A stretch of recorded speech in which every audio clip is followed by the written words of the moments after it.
आरपीजीएल में पुराने विस्फोटक का इस्तेमाल हुआ है। सोर्सेज से खबर सामने आ रही है, आरपीजीएल फायर करने वाला ट्रेंड आतंकी नहीं था। सोर्सेज से यह खबर इस वक्त सामने आ रही है, पुराने विस्फोटक का ही इस्तेमाल हुआ है और जिसने ये फायर किया है वो इस तकनीक में बहुत ज्यादा ट्रेंड नहीं था। इस बात की जानकारी सामने आ रही है। लेकिन आतंकी साजिशों का अगर आप ये पूरा सिलसिला देखेंगे, मोहाली में कल रात जो हुआ, उससे पहले करनाल में आईईडी मिलना, तरनतारण में आरडीएक्स का मिलना, गुरदासपुर में ड्रोन का मिलना, धर्मशाला में खालिस्तानी झंडे विधानसभा के बाहर लगना, जम्मू में सुरंग का खुलासा होना, अगर आप इन सभी जो घटनाएं हैं उनको जोड़कर देखें तो आप समझ पाएंगे कि किसी बड़ी साजिश को अंजाम देने के लिए किस तरह से प्रयासरत हैं आतंकी। गुरप्रीत चिन्ना इस वक्त जुड़ गए हैं हमारे साथ और जानकारी के साथ। गुरप्रीत, ये बड़ी जानकारी इस वक्त सामने आ रही है कि विस्फोटक का इस्तेमाल जिस तरह से हुआ है वो पुराना विस्फोटक था और जिसने इस्तेमाल किया वो इस तकनीक में बहुत ज्यादा ट्रेंड नहीं था। अभी तो खुलासों का सिलसिला शुरू हुआ है गुरप्रीत, और किस तरह की जानकारियां सामने आ रही हैं? जी बिल्कुल, अगर आप बात करें तो पुलिस इन्वेस्टिगेशन कई टर्न्स एंड ट्विस्ट ले रही है इस केस में, क्योंकि पहले पुलिस के जो आला अधिकारी हैं वो ये कहते हैं ये टेररिस्ट अटैक नहीं है। बाद में जो इन्वेस्टिगेशन करते हैं तो पता चलता है जे आरपीजी का जो अटैक हुआ है वो बाहर से पार्किंग से हुआ है, तो फिर कहते हैं कि शायद टेररिस्ट आउटफिट इसके पीछे हो सकते हैं। अब जैसे जैसे इन्वेस्टिगेशन बढ़ती जा रही है वैसे वैसे कई पहलू देखे जा रहे हैं। जैसे करनाल में 4 लोग पकड़े थे, उनकी प्रो खालिस्तानी थे, आईएसआई स्पॉन्सर्ड हरिंदर रिंदार के करीबी माने जाते थे। उनमें एक गुरप्रीत सिंह था जो करीबी माना जाता था। उसकी तहकीकात के बाद आरडीएक्स बरामद किया जाता है और जैसे कि आपने भी बताया धर्मशाला में खालिस्तान के झंडे लगाए जाते हैं और गुरदासपुर में बीएसएफ द्वारा ड्रोन और ड्रोन पकड़ा जाता है और साथ में हेरोइन पकड़ी जाती है, ड्रग्स पकड़ी जाती है। तो अब जो पुलिस की तहकीकात चल रही है वो गैंगस्टर की तरफ चल रही है। पंजाब के जो गैंगस्टर है उनकी डिटेल ली जा रही है। जो हरिंदर रिंदा को अलग अलग जेलों में मिले लोग हैं उनकी डिटेल ली जाई है, जैसे कि आपने भी बताया। और इस बात की भी पुष्टि होती है कि पुराना एक्सप्लोसिव यूज़ किया गया है और ट्रेंड नहीं था जो क्रिमिनल जिसने यूज़ किया है ये।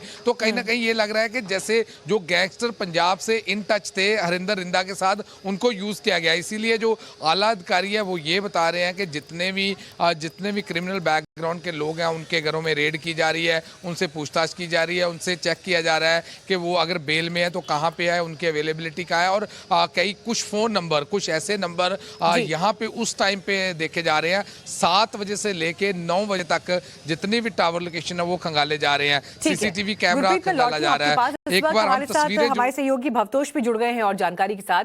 भवतोष, कल आपने सबसे पहले इस बात की जानकारी दी थी कि ये अटैक किस तरह का है। आज सवाल ये उठ रहा है कि अभी तक आतंकी घटना को, क्या ये आतंकी घटना है, आतंकियों ने हमला किया, इसे लेकर अभी तक कोई क्लियर स्टेटमेंट ऑफिशियल्स की तरफ से नहीं आया है।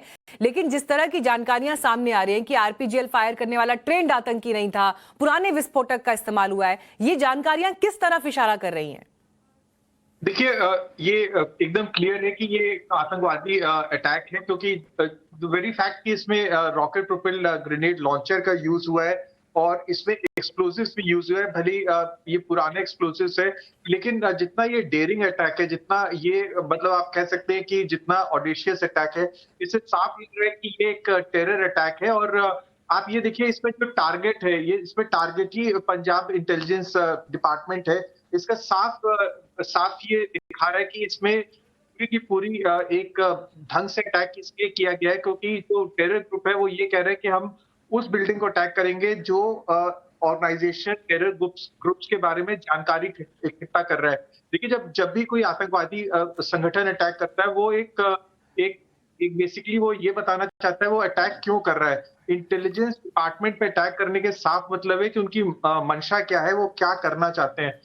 इसमें अटैक जो किया गया है वो पंजाब इंटेलिजेंस डिपार्टमेंट के दफ्तर पे अटैक करके वो अपना एक ढंग से ये बताना चाहता है कि हम लोग किस जगह पे अटैक करना चाहते हैं। इस वजह से पंजाब इंटेलिजेंस डिपार्टमेंट पे अटैक किया गया है। जैसे कि मैं आप लोगों को पहले भी बता रहा था, एक बहुत गलत मैसेज भेज रही थी कल पंजाब पुलिस के सोर्सेज कि ये टेरर अटैक नहीं है, ये एक एक्सप्लोजिव वहीं पे फूट गया था। जैसे कि हमें अपने दिल्ली के सूत्र ये बता रहे थे कि ये रॉकेट प्रोपेल्ड ग्रेनेड लॉन्चर से अटैक हुआ है, और कल कल रात के करीब 12 बजे के आसपास एसएसपी ने बाद में मीडिया को बोला कि ये एक टेरर अटैक की तरफ उन्होंने इशारा किया है। मोस्ट प्रॉब्ली इसको एनआईए इस केस को अपने पास ले लेगा, क्योंकि अगर आप इसमें देखिए पूरी की पूरी जो इसके इंटेलिजेंस साइंस है, ये टेरर अटैक की है। लेकिन जो सबसे इसमें इम्पोर्टेंट बात ये है कि कहाँ पे अटैक हुई है। अटैक पंजाब के इंटेलिजेंस खुफिया विभाग पे अटैक हुआ है। इसके साफ मतलब ये है कि पंजाब में जो टेरर आउटफिट्स हैं एक बहुत बड़ा मैसेज भेजना चाहते हैं। भवतोष, एक बात और बताइए, आतंकवादी ट्रेंड नहीं था, इसका क्या मतलब है? देखिए, जैसा कि गुरप्रीत बता रहे हैं कि हरविंदर सिंह रिंदा जो है वो जेल में जो लोग बैठे हैं, क्रिमिनल्स बैठे हैं, उनको यूज करता है, उनको पैसे देके टेरर अटैक में शामिल करता है। पंजाब में जो हम लोगों ने पिछले कुछ सालों से ट्रेंड देखा है, उसमें ये देखा है कि जो लोकल क्रिमिनल्स हैं उनको 5 लाख, 2 लाख, 1 लाख रुपए देके अटैक में शामिल किया जाता है। तो उनको बेसिक ट्रेनिंग तो है नहीं कि वो रॉकेट प्रोपेल्ड ग्रेनेड लॉन्चर कैसे यूज करें। उस एरिया में पहुंच के शायद कई बार पैनिक करके उन्होंने अटैक किया हो।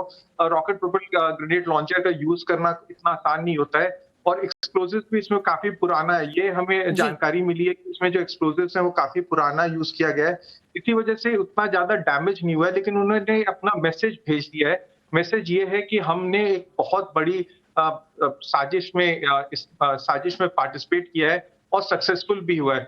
इससे पंजाब पुलिस और एनआईए जैसे ऑर्गेनाइजेशन को अब सीरियसली इस केस को परस्यू करना चाहिए। जी, हमारे साथ गुरप्रीत भी लगातार बने हुए हैं। गुरप्रीत, देखिए, सोर्सेज से खबर ये भी है कि 2 लोग सफेद कार से आए और दोनों लोगों ने बिल्डिंग की पार्किंग में गाड़ी रोकी और फिर रॉकेट प्रोपेल्ड ग्रेनेड से जो है वो अटैक किया।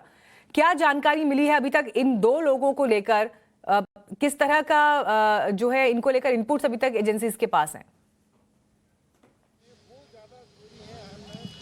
जी बिल्कुल, 2 लोग यहाँ से आए हैं। हम वो रास्ता भी दिखाएंगे। ये सबसे पहला ये रोड दिखाते हैं, क्योंकि जो अभी हमने देखा कुछ पुलिसकर्मी यहाँ पे आए हैं, वो रोड मैप भी बना रहे हैं, क्योंकि ये रोड है जो ये रोड से सीधा इंटेलिजेंस जो ऑफिस है वहाँ पे बिल्डिंग जाती है। ये वाइट बिल्डिंग जो हम इस समय दिखा रहे हैं, ये इंटेलिजेंस की बिल्डिंग है। और मैं अपने कैमरामैन साथी को कहूँगा वो पार्किंग भी दिखाए। जिस पार्किंग में उन्होंने गाड़ी लगाई, उस गाड़ी में लगाते हैं, वहाँ पे आरपीजी का अटैक करते हैं और उसके बाद इसी रोड से वापस चले जाते हैं। और यहाँ पे एक सामने दुकान है पंजाब फर्नीचर हाउस। यहाँ पे जो यहाँ के शहर के एसएसपी है विवेकशील सोनी, वो लगातार 3-4 घंटे अपनी टीम के साथ अंदर जाते हैं और 7 बजे से लेके रात के 10 बजे तक पूरी फुटेज हार्ड डिस्क से लेते हैं। क्योंकि कहीं ना कहीं क्योंकि इन्वेस्टिगेशन, जैसे हमने पहले भी बताया, जैसे मेरे साथी भवतोष भी बता रहे हैं कि जो क्रिमिनल है वो ट्रेंड नहीं थे, जो टेररिस्ट था ट्रेंड नहीं था।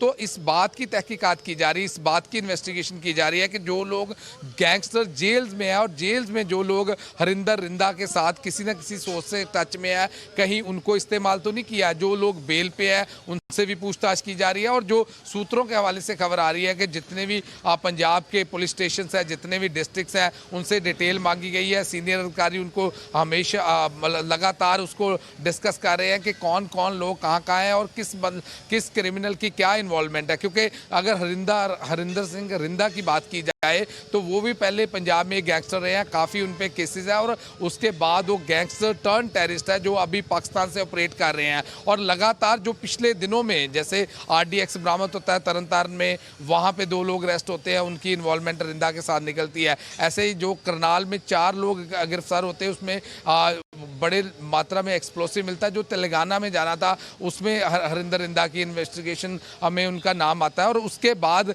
हम देखते हैं कि पुलिस जो इंटेलिजेंस विंग है, जैसे कि भवतोष ने बताया कि जो इंटेलिजेंस विंग है, ये सभी जितने भी क्रिमिनल एक्टिविटीज़ होती है पंजाब में, उसको खुफिया तंत्र है, उस पर इन्वेस्टिगेशन नजर बनाई रखता है। तो कहीं ना कहीं ये मैसेज लगाया है कि क्रिमिनल्स की तरफ से, टेररिस्ट की तरफ से, कि हम उस बिल्डिंग पे अटैक करेंगे जो बिल्डिंग जो क्रिमिनल्स रिकॉर्ड लेती है, जिनके पास सब कुछ रिकॉर्ड होता है और यहाँ पे भारी मात्रा में इक्विपमेंट है। एक बार फिर से मैं अपने कैमरामैन साथी को कहूँगा कि दिखा दे वो बिल्डिंग, कौन सी बिल्डिंग है जिसको ये टेररिस्टों ने एक टारगेट बनाया लास्ट नाइट में। ये वाइट कलर की बिल्डिंग है, ये इंटेलिजेंस डिपार्टमेंट है पंजाब पुलिस का। यहाँ पे ADGP रैंक के ऑफिसर यहाँ बैठते हैं, सारे IG से ADGP SP सभी ऑफिसर यहाँ बैठते हैं और मल्टी स्टोरी बिल्डिंग है यहाँ पे। तो यहाँ पे लगातार अलग अलग काउंटर इंटेलिजेंस होगी, इंटेलिजेंस होगी और अलग अलग विंग बने हुए हैं। यहाँ पे सारा दिन बैठ के यही डिबेट की जाती है कि कैसे क्राइम की जो नए नए मॉड्यूल आ रहे हैं और पिछले दिनों में जितने भी टेरर मॉड्यूल बस्ट किए गए हैं वो इंटेलिजेंस इनपुट्स पे किए गए हैं। जैसे कि जो 4 लोग पकड़े गए थे, पूरी खबर निकल कर आ रही है अपने आप में बेहद चिंताजनक, और इसीलिए इन्वेस्टिगेशन को लेकर जो भी आगे डिटेल्स आएंगी जो हम आपके साथ शेयर कर सकते हैं वो आपको हम देते रहेंगे। फिलहाल गुरप्रीत, शुक्रिया आपका इस जानकारी के लिए।